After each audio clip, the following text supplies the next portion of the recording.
Here we go. Roll video. I think anybody creating something new must have an adventure. It's not cinema, it's something else. My advice to a young filmmaker is to make a movie every week. The whole bag of movies can be learned in about a day and a half. But suspense is essentially an emotional process. You gotta make films. You gotta make it and get it seen. Cinema for me is a world of when I dream. Welcome to Behind the Slate. I am your host, Aaron Strand. And we are still approaching our final shoot days for Withdrawal. As always, you can follow us on Instagram at Withdrawal Film, and I really hope you've been enjoying these interviews and updates. It's been really fun to bring this kind of content and to have sort of new conversations with people. If you like what you've been hearing, be sure to give us a rating and review on whatever podcasting app you use. Hit us with the 5 stars, leave a few nice words. It would really go a long way to helping out the podcast, and I would be eternally grateful. I am so excited to talk to my guest today because she is going to enlighten us on a relatively new aspect of film work and something that I didn't know a lot about until I started working with her. And in many ways, I think it's kind of misunderstood. Kristina Arjona is an actor, director, and intimacy coordinator here in Atlanta, Georgia. After a decade of working in front of and behind the camera, Kristina became certified through the Intimacy Professionals Association and has gone on to work as an intimacy coordinator on both studio and independent productions. Now, I feel so lucky that she has brought her talents to the set of Withdrawal, and I can't wait to talk to her all about it. Ladies and gentlemen, Kristina Arjona. Kristina, how are you doing today? I'm good. That was such a warm intro. Thank you. Of course. I pride myself on my intros, you know. Let's just start off. I don't want to bury the lead here at all. Before we kind of get into you and your story, just for anyone who doesn't know, either they're not a part of the film industry or they're a part of the film industry but hasn't experienced this on set. What is an intimacy coordinator and why is it important? Yeah, so my little spiel that I sometimes do is that you can think of an intimacy coordinator as sort of like a stunt coordinator for intimate scenes. So usually people are more familiar with that idea. But essentially, we're there to make sure that any kind of intimacy or nudity that's filmed on camera for any SAG-AFTRA productions, and then also for non-union productions, we're there to make sure that everything is done safely. It's within the consent boundaries of the actors. It's helping continue the vision of the director and the production, but making sure overall that we are following all of the safety rules, and we're there throughout the process to help that happen. That's wonderful. That was certainly my experience of working with you. So talking about you a little bit, what drew you to be an artist in the first place? Did you always know that you wanted to work in film or theater? Yeah, I mean, I was a creative kid. I was kind of doing my own little shows as a kid, kind of thing, and then in middle school, I got to be in my first musical, and I got like one of the leads in like Guys and Dolls. And big break. And I was like, big break. Yeah, right, big break. And it was like I was like Adelaide. I was talking about being engaged for 14 years when I was 14, and it was just all very silly. But it was really fun. And at that time in my life, I've had a lot of very interesting kind of ups and downs, but I also, like, my father is a medical missionary, and so I traveled a lot as a child, and I did a lot of different ways of connecting with different cultures and communities, often using theater or performance. That was kind of my way in. And then when I was a little older, like late beginning of high school, had kind of a rough time in my family, and I was either going to military school or I found an art school, and I auditioned for the art school and I got in. And so I moved into this Alabama School of Fine Arts at 14, and it became my home. So I didn't think about it being like a career path really at that point. It was kind of a saving grace for a lot of things that were going wrong in my life. And I very quickly like gravitated towards being both in front and behind, like being on stage, and then being, I was scenic designing and directing and stage managing. And I just really liked being able to tell a story. I liked to be able to be someone else sometimes, and I liked being able to like be a part of something bigger than myself, and that was my family. And then that kind of sent me on my path, and then I went to college. I went to Elon University in North Carolina, and I double majored in a BFA in acting for stage, and then theatrical design and production, which I was literally the last year that they ever did that. They were like, this is too hard to do in 4 years. So me and one other girl were like, we did it, we're done. But I did that. It was also had some ups and downs in that world as well. And then kind of found my way. I kind of took a break of theater from some of the experiences I had there, and then found my way into film after that. And so I was originally I minored in Italian. I wanted to go work in Italian film. And so like after I graduated college, I went to Italy for like 2 weeks to go kind of see like, okay, how can I make this? Because at the time, Cinecittà was the second biggest film studio in the world. And then the year that I went there was the year that their euro collapsed. And so I like walked up and they had a huge sign that was just like closing. It's like, cool. So now what? So I didn't move to Italy. And instead I went to Alabama, which is where my mother is now. So very anticlimactic. So many stories start with, I was heading to Italy and I ended up in Alabama.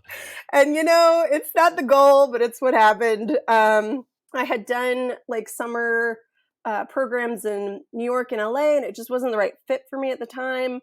And I went to, so I went back to Alabama. My stepdad owns a Taekwondo studio that I used to train at. And I went back and I taught Taekwondo for a little while, got some money saved up, trying to figure out what I was going to do. And I ended up writing a little sketch for, my mom is a professor at Auburn, and I wrote a sketch for one of their little educational videos.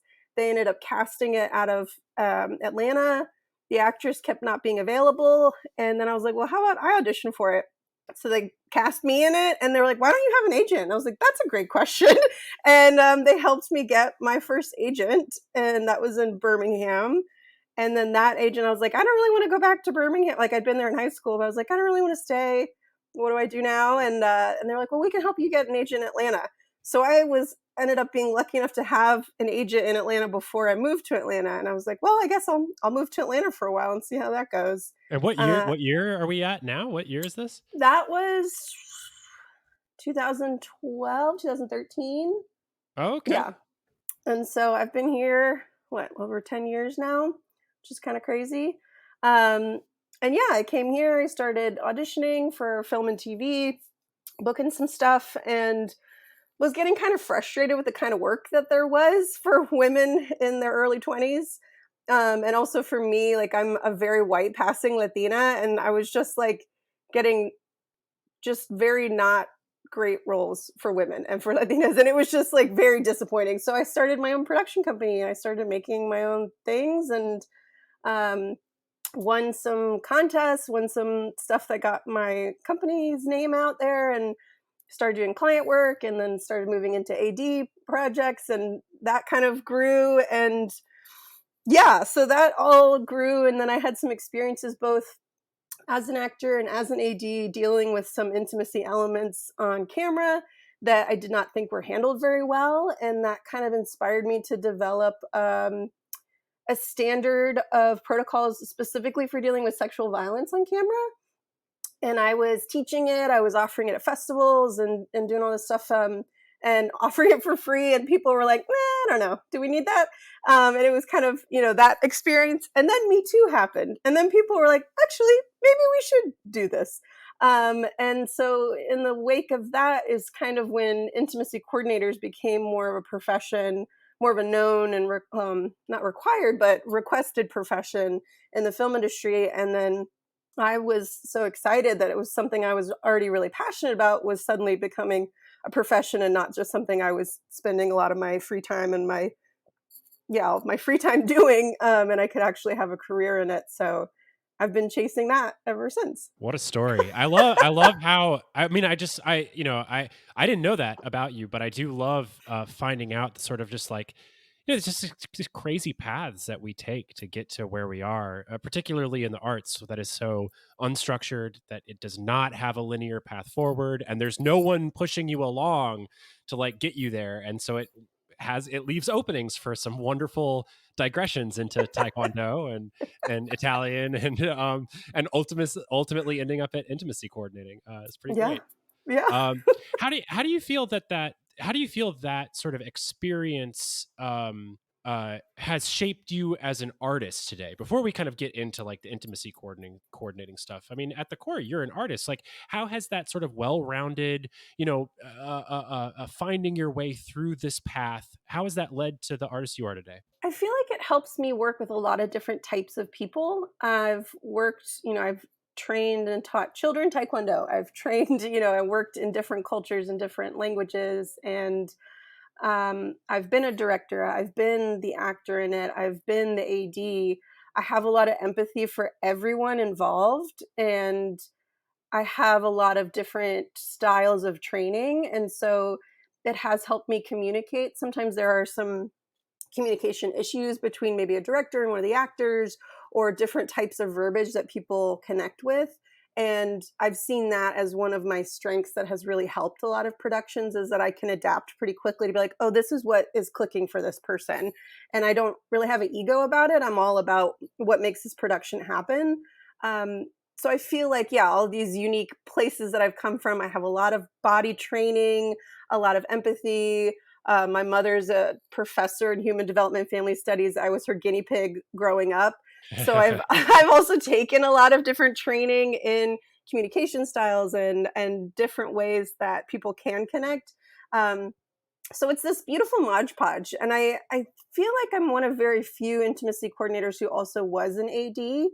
And I do find that super helpful on set, that I'm used to being aware of the schedule. I'm used to being aware of the different departments and respectfully working with all of them. And then understanding that it can be hard sometimes to shift into having an intimacy coordinator because we are new. And what is a closed set? What does it feel like to not be included in a closed set? And how do I still be very respectful of all those departments and know that they're very valuable, but understand that the work that we're doing, we might not need them in the room at that moment, but that they're super important to the production and they'll come back in. So I'm very focused on validating everybody that I'm working with and making sure that it's a really positive environment for everybody. Because I feel like the goal is we want to make something that's great and we want to go home feeling good about the work that we're doing. And I think sometimes the mental health aspect of filmmaking is overlooked. So I really like being a part of that. So you alluded to, some situations that sort of like were the impetus to you, seeking out this intimacy training and becoming an intimacy coordinator. Without going into specifics of those situations, or to whatever degree, you feel comfortable with, like, what are some of the situations that are happening on set, or some of the circumstances that really sort of necessitate the need for intimacy coordinating? Yeah, I mean, I think one of the biggest things, because I don't particularly call out the people that I had my experience with because they learned from the experience. And in a lot of ways, I think that's a big part of it, is that it's not always malicious people. It is people who are unaware or are nervous about the situation and aren't communicating, aren't handling it well, or are waiting until we're in the middle of it to make any kind of check-ins. Which is too late. And so part of what I think is really important is just the preventative side of it and normalizing, like, we're going to have these meetings ahead of time. So by the time we get to set, we're a well-oiled machine. We already know what to expect.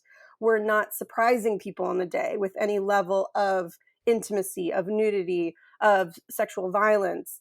Those are such core things that it has become part of a conversation and continued learning. Because it's, especially in indie filmmaking, it's already kind of a learning experience to be like, you're doing a stunt, you should probably hire a stunt coordinator. If you're at a small enough space that you can't afford that, you should be very careful of what kind of content you are shooting and what kind of dangerous physical situations you might be putting your performers in. it goes the same for intimacy, and it goes the same for especially sexual violence. You see a lot of indie films that really want to push the boundaries and the edges of everything. And if you're newer to this craft, you still have a lot of things to learn.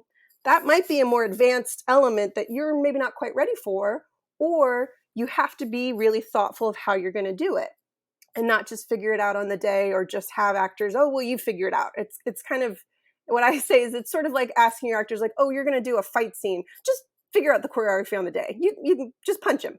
And that doesn't lead for a safe work environment for anybody. And so we treat intimacy in the same way. And I think helping people realize that, because it had been treated so differently for so long, it's kind of like, why do we need this, has been some of the reaction. And then I'm on set, and then even like the hardest grips who are like, what are you doing here? I win them over by the end of the day, which I love. And I'm not there to slow things down. I'm not there to make things more difficult. I'm there to make things easier on everybody.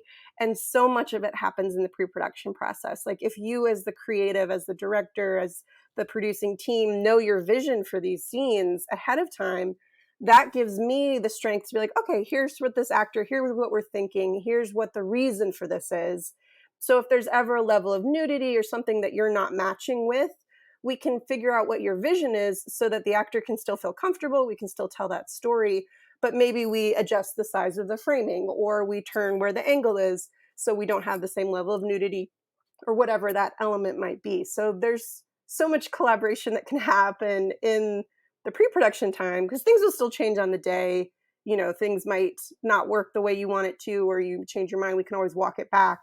But understanding the most that we're expecting on the day ahead of time is so huge. That's definitely was my experience in working with you. I think I kind of want to take a moment to sort of share a little bit of how I came to like contact you, because I do think it's somewhat, I don't know, I could imagine other people kind of like having the same experience, which is that like I was terrified to reach out to you. I mean, honestly, the part of me, part of my ego was like definitely like up in arms of sort of like, I don't think I need this. And like, this isn't how I, started out. Intimacy coordinating wasn't part of sets 10 years ago. There's also the part of me that was like, and it's so weird how you can develop an ego about this sort of stuff, but it's like I was in a lot of super sexually exploitative work situations, particularly in my early 20s. I was like working at clubs where we had to sign NDAs that allowed us to be sexually assaulted, and we couldn't hold anyone accountable. And it basically was like you signing a document saying like, hey, this is like a part of your job. Wow.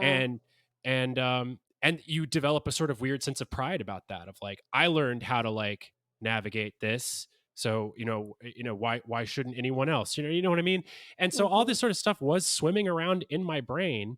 But I had gone to a panel that you had spoken at the Atlanta Film Festival, explaining a lot of the similar stuff that you're talking about now, of the need of intimacy coordinating. And it was weird because that ego part of me was also battling with the, like, I mean, I don't use this language in my usual life, but this is popping into my head for some reason. The like damaged inner child side of me from these same experiences that was like, I don't want to put any actor like through that. I wouldn't want to put anyone in a situation where they were feeling unsafe. And sort of like my core tenet beliefs that like, look, like dramatic art form it's like, it's supposed to be drama. Like it's supposed to be make believe. There's no sort of like, oh, let's get onto set and make it really real.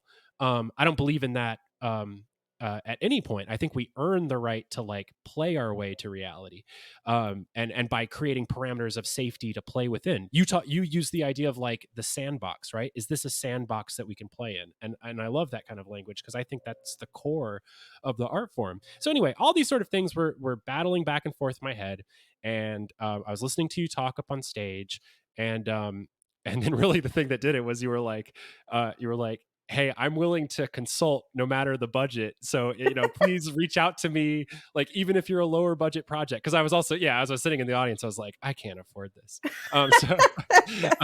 So you said that, and that was kind of like the final nail in the coffin. It was sort of like, damn it. Like I've got to you don't have any excuse now. I don't have any excuse now. Exactly. I gotta reach out to this person. And so I did. And the experience of working with you was so wonderful in so many ways that I Hmm. could not have predicted. Um, the metaphor that you use for a stunt coordinator, I thought is brilliant. And just in the same way, you would never ask. Well, I would never ask an Hopefully, yes. actor to come on stage and be like, just kick him in the stomach. Like we're going for reality here, right? Like we just wouldn't do that because it's like you got to do this for 6 takes, and I mean it's a bad idea for 1 take, but like I mean it's Right. just the simple practicalities of filmmaking don't the repeated experiences um make all there it's that much more artificial, and having this kind of rehearsal, having these kind of conversations is so critical. The last thing that I just wanted to say, and then maybe you can respond to this aspect of it, is that I also have knew as an actor, having walked onto set, and even if you know that there's a scene with a sexual situation, even if it's something that's just like a kiss or something more explicit, like, man, it's just awkward. If it's not talked about beforehand, and if it's Yeah. just sort of like you're gonna just like you and the other actor is gonna figure it out, and then all of a sudden like you're in this physical circumstance, and the DP is talking about lighting, and gaffers are like arranging your rim light and whatever, and you're like half naked or naked, like in close contact with somebody who is a stranger, or a coworker, not a stranger but a coworker. And I know that I've seen, like I've certainly heard it from like my wife and like from the partners of other performers, who don't who have concerns about these type of work situations, and there's a lot of stigma and like mythology around like actors, like going onto set and having like sexual experiences with their coworkers that then like lead, like it just creates this like whole environment of weirdness, and like it doesn't have to be that way. Like it like this can be make believe. This doesn't have to be like that. And anyway, so yeah, there was a lot kind of going on in my head before reaching out and working with you. I guess how does that sort of resonate? Like, did you have any of these thoughts or feelings as you entered into this career, and have you encountered these things throughout your career? First off, I'm realizing that I have leaf blowers coming by me right now. Tell me if it's too loud. The enemies to indie film sets everywhere. The leaf blowers. It's okay. I think Okay. we'll forgive the leaf blowers. Okay, please. I think you can keep Please. going for sure. So yes, there's so much. I think there's so many things that you just said that are great. Yes, that's why I love speaking on those panels. So I'm so happy that you came, and I'm so happy that you had no other excuse to not talk to me, because that is something that I'm very grateful for the big budget projects that I've been able to be on, and the incredible, Oscar winning actors I've gotten to work with. But a lot of times they're at a point in their career where they're pretty in control, and they've been through some really rough things. And so they are very confident about what they are or not comfortable with. I still love working with that, and that's great for my resume. But I love working with indie filmmakers, and I love working with younger filmmakers and younger actors, freshly 18-year-olds. Like, it's such a world of, there are people who are very hardened by, I have dealt with this trauma, I didn't have you, I don't need you, that element of it, which is completely understandable. But ideally, what we are saying is, like, we're trying to not continue that trauma. Right. Just because we had experienced this trauma does not mean that we need to keep doing this to people. And so often, you hear these horror stories of these classic films, particularly how actresses were treated, and these kind of things of psychological damage or physical sexual damage done to these performers by these actors or directors for the good of the film. Right. And then these performers leave the business because of the trauma they've experienced. So my goal is that nobody should be traumatized personally by the work that they're doing. They should be able to do that job and then go home and feel comfortable with what they did. They feel empowered and they feel in control, so that they continue to have a career. Nobody should be feeling pressured or feeling abused and feeling like you have to bury that down, or just, this is part of the business.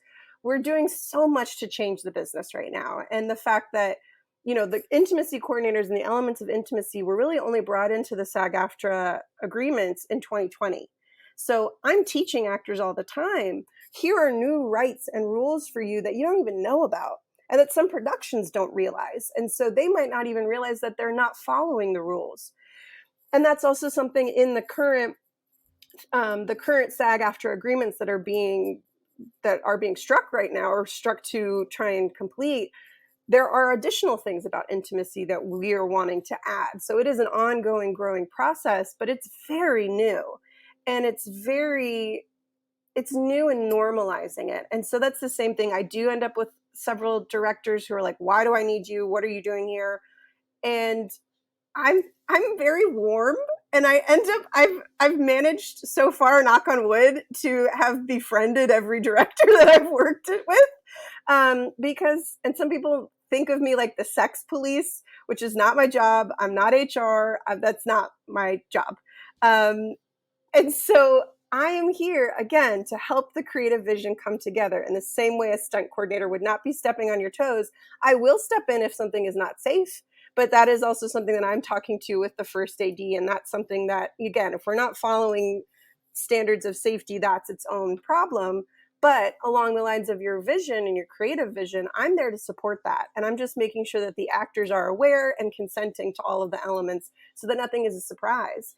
And that I'm also totally comfortable talking about all the nuances and all the things that make other people nervous. Because if a director is too nervous to talk to the actors about the elements of a scene, and it's like, okay, it's going to be a sex scene, just figure it out.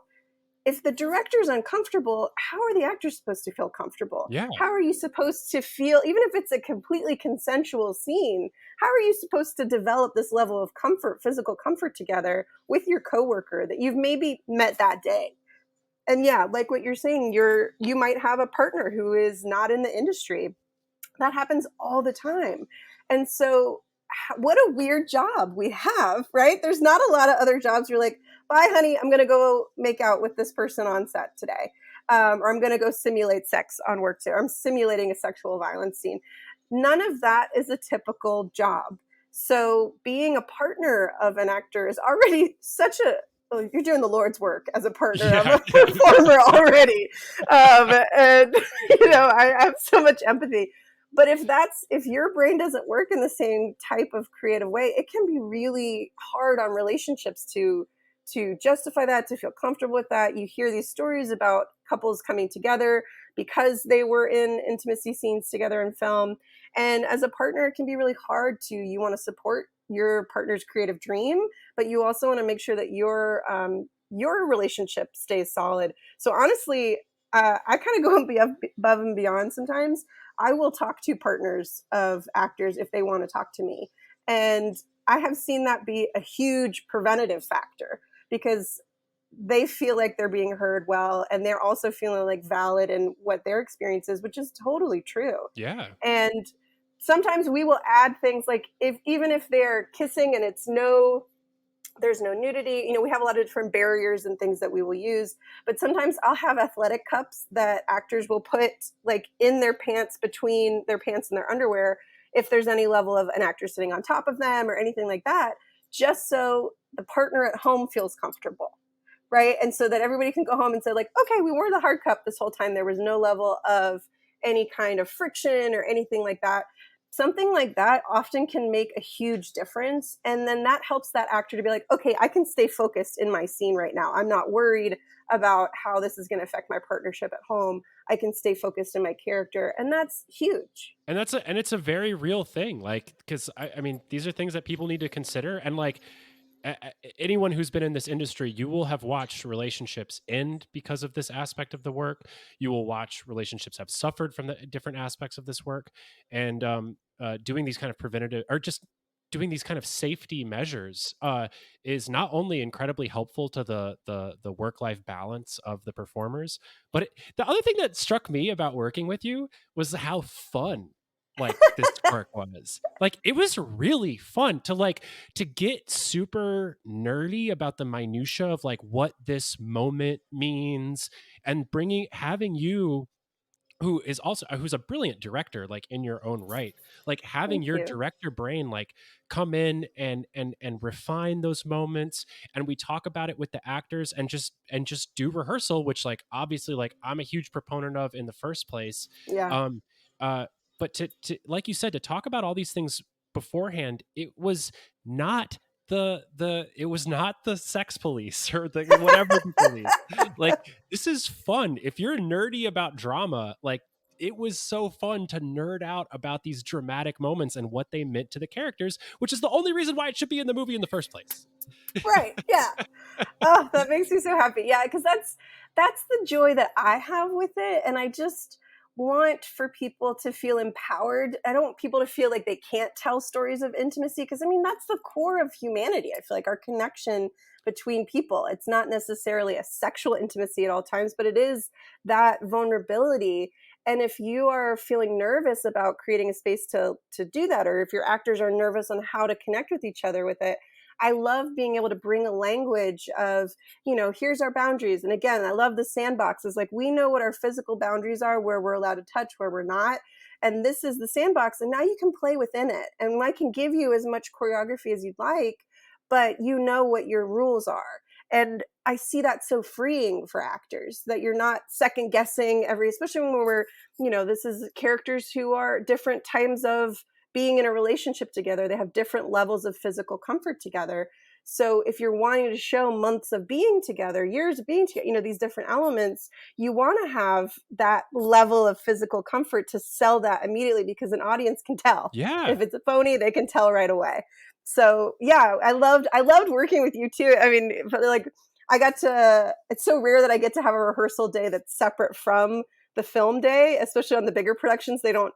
Every once in a while, like with the series regulars or the leads, we get one or two of those, but it's usually on the day we're rehearsing it. So it was so fun and freeing to have a separate day with you and get back to my theatrical roots and just be like, okay, now we can play. We don't have the time restraints of a shoot day, and really connect with these characters and see what it is. And also, like, of the things that I always try to do to not step on directors' toes too, I always like to see what your vision is, make sure that you're leading the rehearsal in the way that makes sense for you. And then if there's anything that I'm like, okay, maybe this could help, I really like to come from a physical standpoint of it, and like a choreography standpoint, or breath work, or things that are very physically based. I try not to do too much of like intentions or the storyline of the project, because that's typically the director's kind of bread and butter area, and I never want to step on toes. But sometimes if I'm like, okay, let's think about, adding a magnetism here, adding different types of physical work and connecting words, that sometimes can help a more visceral connection with the actors. And I think that is a great support that I can offer to directors. Yeah, and I love all that stuff too. The breath and physicality, that dance like quality. Another great sort of like metaphor to just throw in here. When you can make these scenes, these moments, these real pieces of our humanity, like you were saying, when you can make it into a dance, like it's not as scary or as potentially, abusive, manipulative, exploitative. Like it can actually be heightened into the thing of beauty that you were trying to tell in the first place. And just a real joy and pleasure. Now, so kind of like shifting a little bit here, there has been, like, I'm sure you're well aware, there's some headlines, of people kind of talking about how they're reacting to the growing use of intimacy coordinators in the business. I know Mia Hansen-Løve, French director, talked about that she felt that, this was not that she didn't need this. And I think she used language like morality police or something like that. Gaspar Noé, everyone's favorite sexual scene director, said, "We don't do that in France." And then I think just recently, Michael Caine was trotted out in front of a microphone and spoke about how in his day intimacy coordinators were not something that was necessary. How do you respond to some of these headlines that I'm sure end up, coming up in the course of your day's work? Well, it's also different. So currently the rules are different in the United States versus Europe, right? Because we have the SAG-AFTRA contracts here. So places like France might not be using the same contracts. With SAG-AFTRA contracts, you cannot do any actual sex acts on camera, ever, as of 2020. Before it was implied, and now it's required. So along those lines, there is no room for what could be considered more of the indie film element of it, of having actual sex acts or these different things that you will sometimes see in more European projects. So yes. And so also with actors who, again, come from a different generation, that have come up in a different time, especially white male actors that have come up at a time, and straight white male actors, they might say, well, I don't need that. That's totally understandable. It might not be for you. It might be for your partner in the scene. You might be unaware of how you are affecting your scene partner. And so again, it is harder with people who are really set in their ways. They've been in the industry a long time. They know what they're wanting to do, but that's not everybody. I mean, I work with a lot of really wonderful, talented, straight white male actors who are big deals, who want to be a good partner to their scene partner. They don't, for better or for worse, they don't want to be canceled. And so they want to make sure that they're respecting their, the fellow actors' boundaries. And so there can always be a resistance to change and a resistance to something different. But it was kind of interesting that it's sort of coming up at the same time, that really prevalent at the same time that we're filming post COVID, but still like during COVID times, when there was an entirely new department brought in, right? COVID had never been a department, and then it was taking over everything. Everyone's testing, you're doing all these additional safety measures, all of these like zones and all the stuff you've never done before. Right. But we did it. In the same time that intimacy coordinators are coming in and we're like, yes, we've done it this way for so long. And now we're adapting, and now we're doing something different. And again, it's an interesting time right now for intimacy coordinators. There's several things going on us being able to unionize, but there is, and with all the strikes, it's kind of slowed those things down. But we're new, and it can be scary. And also, as of right now, there are some recommended registries and suggestions of training, but there are no requirements for intimacy coordinators who are hired, which is alarming. Sometimes people can say they're an intimacy coordinator and they haven't had any kind of proper training in it. And that can cause issues. So I've worked with actors before who were like, I've worked as an intimacy coordinator before and I hated it and I don't want to do it again. And then I talked to him one-on-one and I was like, can you tell me what happened so that I can adapt and understand, if there's any ways that I can support you? And he was like, well, you just talking to me to now is already different than what that person did. They didn't talk to me. They just showed up on the day and all these things. I was like, okay, that's not how it should be done. And so because it's such a new position, there's also this fear, there's this potential issue of people who are really excited about it, who want to be intimacy coordinators, who are then saying they are and getting hired because they're cheaper, and then causing harm on set. And then that is hurting our profession in a long run, because then actors or directors are saying, I don't want to work with them again. They're a waste of time, and you're missing out a lot of the really great benefits that you can have of somebody who has taken the time to learn a very specific set of training. Is there a future where intimacy coordinating is separated from like the fear of being canceled? Because my experience was not that. But I feel like the two things are, at least in the minds of these other directors that I had just cited, and in the mind, like sort of popular imagination, the two things are sort of interwoven. Yes, and I will say almost in a positive way typically. So a lot of productions will bring me in to prevent an issue. Because I'm also writing down everything. I'm writing down everything I'm doing during the day. I have a record of anything. So I've had productions come up where an actor has said, this happened, And I have my written records from the day of saying, I was present at this time. This is what happened. This is what didn't happen. And so it's also a protection for the production to verify certain things, but then also for actors. So again, some actors I've worked with who are like, I'm comfortable with this scene. It sounds fine, but I'd really like an intimacy coordinator there just to confirm that I'm putting my hands in the right place so that nobody can say anything later that I didn't follow the right rules. So in the idea of not getting canceled, it's almost like I just want to make sure that I have a separate party that is present and that is verifying that I'm following the rules, I'm following what I'm supposed to do.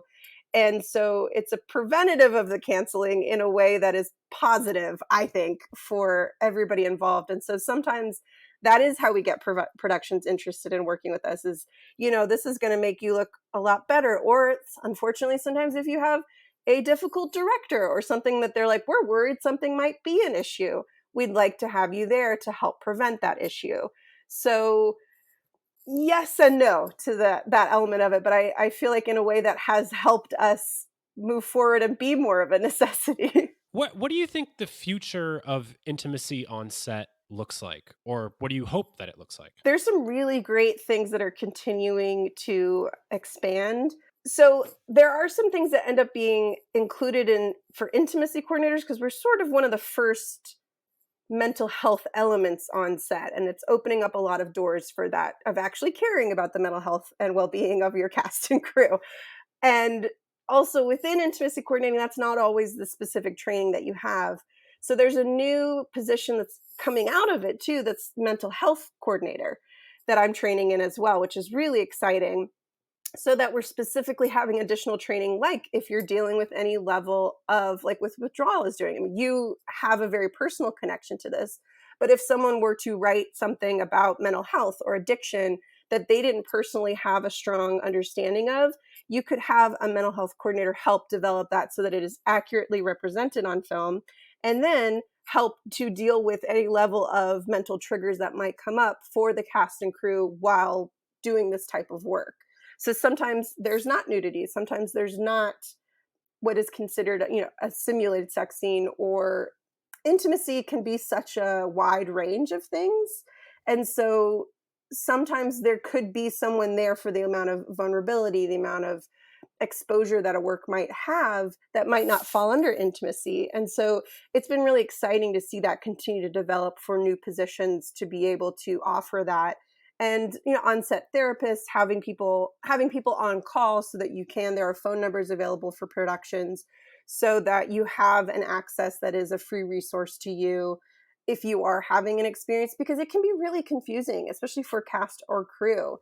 Because I've prior to intimacy work, I've had friends before where they were on sets where there was a sexual violence scene. And I had a friend who was in a totally different department, but she was a woman. And they were like, okay, let's have her in the room with us while we're filming it so that we've got a woman in the room. And she had her own experience with sexual assault and then is thrown into this room as the token woman to be present. And she can't even look at it. She wasn't able to help the actress, get through it. It ended up being a really bad experience for both of them. So understanding that, again, even as crew, it's a super unique work environment to just hold a boom over this sexual violence scene or whatever it might be with whatever experience you might have. And it can be really confusing of how to process that experience.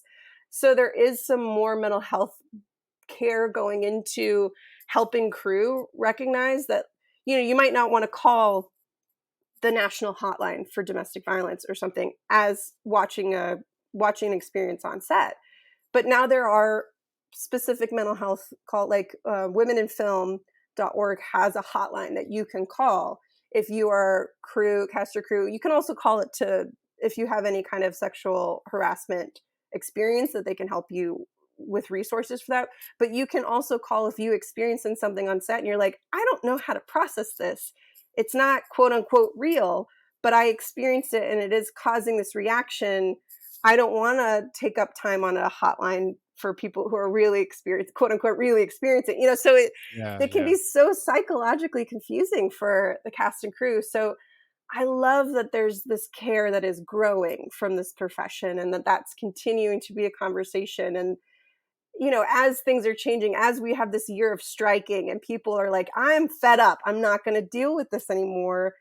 And also in the wake of COVID, people are like, I'm not willing to give up my life for these crazy hours, for these this, just because it's been this way this whole time doesn't mean it should continue to do that. And so it's a really beautiful time of change and a time of growth in the industry, and hearing voices from different representation and letting people actually represent, there's so many bodies and voices that we don't hear from. And so it's a time that is changing, and there's more space for that. And there's some, there's pushing up against the walls as that growth is happening, but I'm very excited about where it's going. And I think there's a really positive path for that. That's really interesting. You describing that situation, that sort of like as an example of like why this hotline or these sort of services would be necessary, just kind of like made me think that, there's something about the film experience. There's something about the theatricality of it, that it's not real, but you're standing here watching it or participating in it. That when the vibes are off and like when things aren't right, it really ups the kind of emotional disturbance. Yeah. I can think back to there's something about that, like the sort of unhinged theatricality of it. And I think anybody who hasn't been through that situation or hasn't been on a film set can imagine, if you ever watch a TV show where they're staging some sort of like, traumatic event, it's often like made worse by the bystanders who are like watching it happen. Or the TV show does a really good job of including you as the audience, as sort of like making you feel sort of a part of the action. And it's like dirtier and worse that you're sitting here watching it happen. Well, that can happen in like real time on a film set. And it not only is it, listen, this is me like just thinking about production, and which is the wrong perspective. But like, not only is it going to be traumatic for your cast and crew, but it can really like derail your group, your collaboration. Like if something goes off or goes wrong, or people are just like getting this, if you haven't considered something in rehearsal beforehand, and all of a sudden like everyone is now taking part of something that they feel kind of not great about, and it kind of spreads through the crew, right? Like, like Mm-hmm. like people can all kind of like suddenly start feeling it all at the same time, and just pushing through it is not necessarily the answer. And I think that is another just kind of like unique component of the filming job experience that, again, is like not really a part of, I don't know many consulting firms that are like dealing with this on a day in, day out basis. Right. Yeah, I think along those lines too. I mean, I'm lucky to be in a position that it is kind of standard with the work that I'm doing that I can speak up when something is wrong or something is not going the way that we planned. Whereas if you don't have an intimacy coordinator, who does that can sometimes be confusing. The safety on set does typically go to the AD, but like in the experience that I have that did not go well, the AD was a friend of mine who I loved, who was a very talented AD. He thought I was in character when I was crying in between takes, when I was in a really rough spot. And he was like, well, I don't want to mess with her process.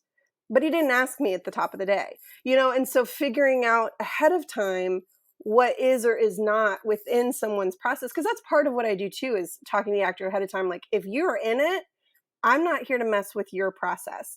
I just need either a thumbs up or something. You don't even have to look at me, but we need to figure out a way that I know if we're doing some really hard work that I can tell whether or not you are having an actual traumatic experience as the actor versus within your character. And that might be a level of safety that an AD has not been trained in. So that's part of the original protocols that I was creating, was to help inform ADs on like, here's how we ask these questions at the top of the day versus in the middle of the scene. But now it's so much more helpful to have intimacy coordinator as a separate job, because ADs have so much going on. But they are typically the one that's like, hey, this is unsafe, or hey, this is the problem.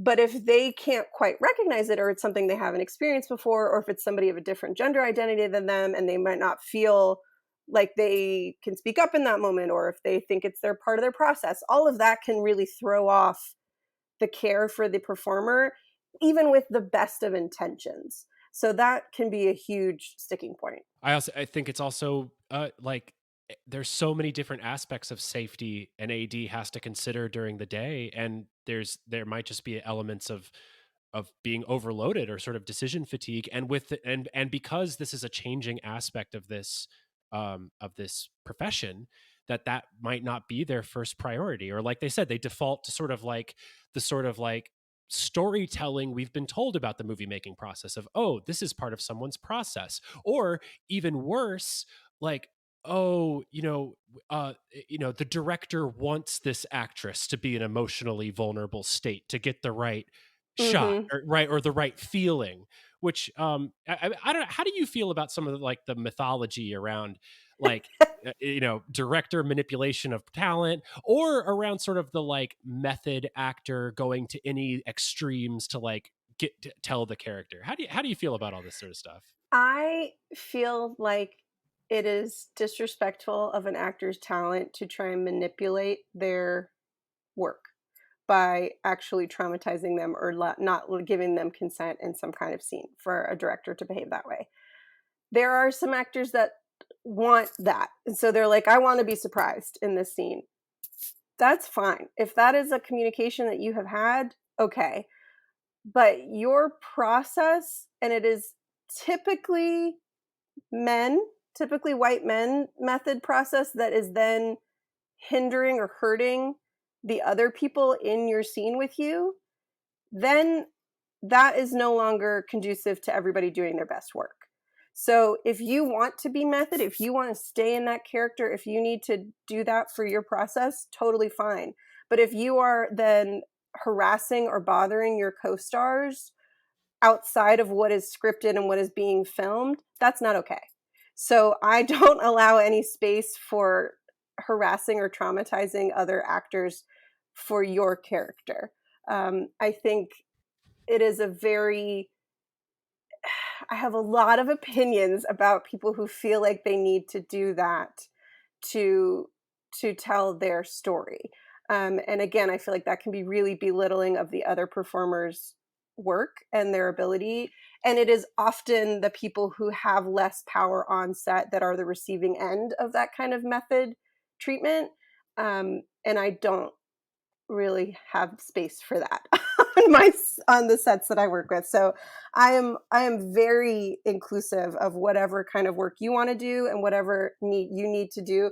If you want to go sit in the corner and cuss, punch a wall, do whatever you need to do to stay in that mindset, fine, but do not harass the other actor while you're doing that. So I think there are ways that you can follow whatever works for you without being disrespectful or abusive to your coworkers. That's my opinion. Hot take. Yeah, I'm with you. I think all that stuff's total bullshit. Yeah. And it really drives me crazy. And I think it's also like, I remember as a young actor myself feeling so seduced by it. Feeling like that was something that somehow I wanted, or that I was supposed to want, or like that was the way to be great. And going, having worked in the business for a number of years, you just realize like how kind of like bullshit, how like the marketing machine around films and around storytelling and myth making of movies, kind of like gins up these details, but then they get to the water supply, and then all of a sudden, like, actors themselves are believing this is somehow necessary, and it's just so horrible. It drives me crazy. Yeah. I mean, yeah, I have worked with big actors who, again, if you want to be referred to as your character, you want to stay in that. And especially, it can be hard, right? You're jumping back and forth from being an asshole or whatever that experience is. And you might just say, like, I got to stay in this mindset. That's fine. That's great. Just let me know. Great. I know that we're doing that. I'm going to stay the hell over here. You give me a thumbs up across the room. If you need anything, I'm here. But that's it. There are ways to do that. And I have some actors who are like, I just got to keep my headphones on. I can't talk to anybody. I got to be in it. Great. Cool. Do whatever you need to do to get you there. These scenes are very vulnerable. They can be really heavy, especially if you're a perpetrator of something that can be emotionally really hard. And that's often not thought about. Yeah. The aftercare and the safety of the person doing that. So I'm all for creating a space where you are able to do what's best for you within your trailer or within a private space, where I always advocate for a private space when we have it, for the actors to decompress between takes and these different elements. Even if it's like for our shoot, it was like, here is a tiny laundry room. Here's your little room. We can work on whatever budget we have, but the making that space for an actor to decompress between these scenes can be huge, so that you're not having these explosive behaviors just out in front of everybody as well. Yes.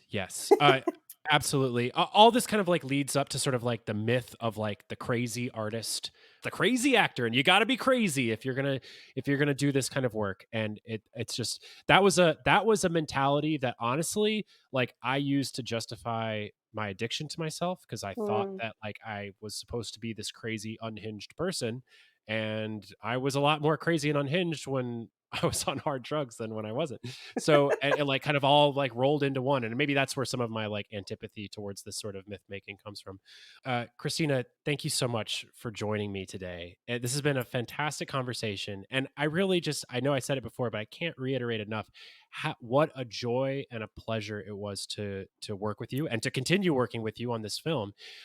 And just how glad I am that I got over those fears and insecurities of having never reached out to an intimacy coordinator before. And I would encourage any independent filmmaker to do the same, because it was an absolutely joyful experience.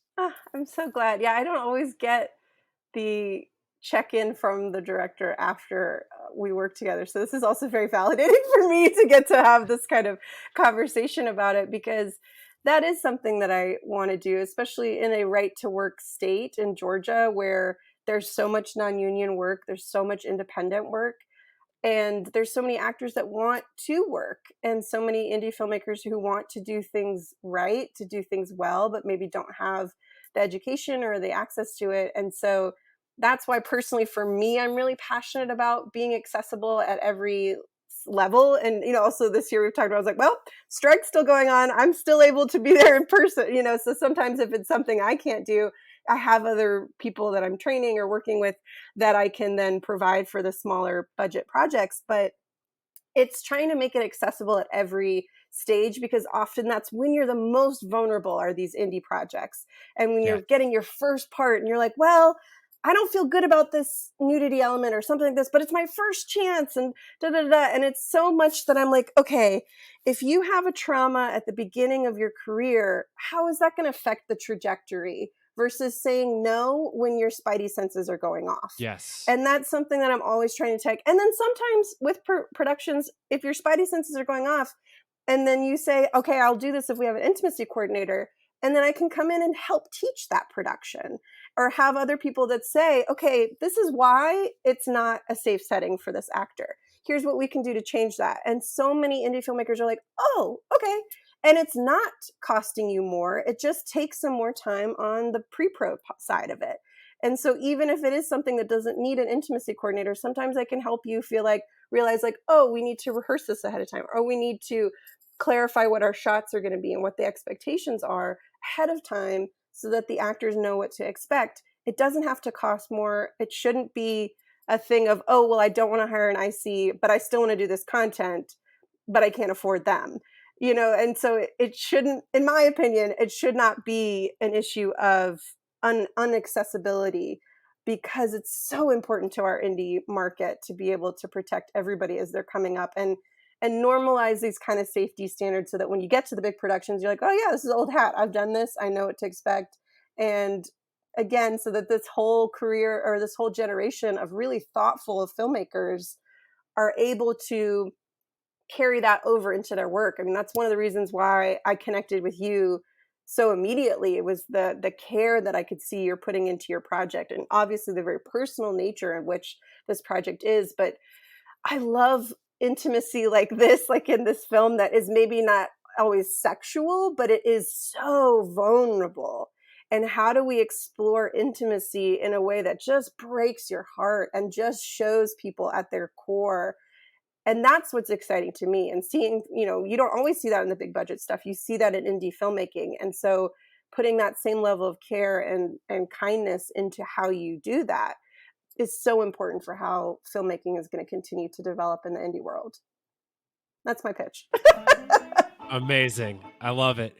Kristina, where can people follow you? Where can they find you? Where can they reach out to you about hiring you? Yeah, so I am on Instagram at Kristina.Arjona. So it's Kristina with a K, Kristina .Arjona, Arjona. I'm also at KristinaArjona.com. And then KristinaArjona.ic@gmail.com if you want to email me for any consultations or questions. And I also say too, I don't ever charge actors who have an audition that they have a question about that has intimacy in it. So please always reach out.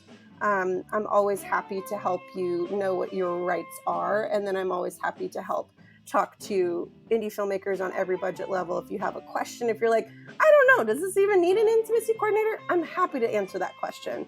And that, we can have a check on that before you have to decide whether or not you're going to hire somebody. So please, please, please, I'd rather you be on the side of checking in versus being like, oh, I can't afford it, I shouldn't even ask.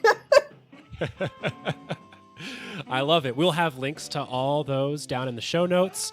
Y'all reach out, check in, talk to Kristina. You will not be disappointed. I want to thank everyone out there for listening today. As always, you can email me with any of your questions, not intimacy related, behindtheslatepod@gmail.com.